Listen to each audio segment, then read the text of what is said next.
शेतकऱ्यांसाठी आजच्या सर्वात मोठ्या टॉप आणि ठळक बातम्या आपण या ठिकाणी पाहतोय. पहिलीच बातमी आहे, दुष्काळग्रस्त शेतकऱ्यांना सवलतीचा दिलासा नाही तर उलट महसूल कर वसुलीचा तगदा. पुढली मोठी बातमी आता लातूरमधून. लातूर जिल्ह्यातील 28 मंडळातील शेतकऱ्यांना अग्रिम पीक विमा भरपाईची उत्सुकता. पुढली मोठी बातमी निघते, मोदी सरकारच्या नेमकं डोक्यात काय, शेतकऱ्यांनाही इन्कम टॅक्स भरावा लागणार.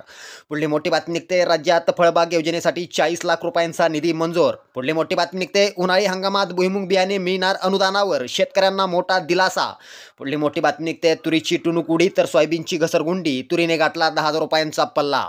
पुढली मोठी बातमी निघते, घर बसल्या पीक पाहणीची सुविधा येत्या खरीपापासून रद्द. पुढली मोठी बातमी निघते, पिकवणाऱ्यांकडे दुर्लक्ष करू नका, शरद पवार यांची सरकारवरती टीका. पुढली मोठी बातमी निघते, पीक विम्याशी संबंधित सर्व समस्या आता एका कॉलवर सुटणार, लवकरच सुरू होणार टोल फ्री क्रमांक, शेतकऱ्यांना मोठा दिलासा. शेतकऱ्यांसाठी या होत्या सर्वात मोठ्या टॉप आणि ठळक बातम्या. व्हिडिओ आवडला तर नक्की शेअर करा. जय हिंद, जय महाराष्ट्र.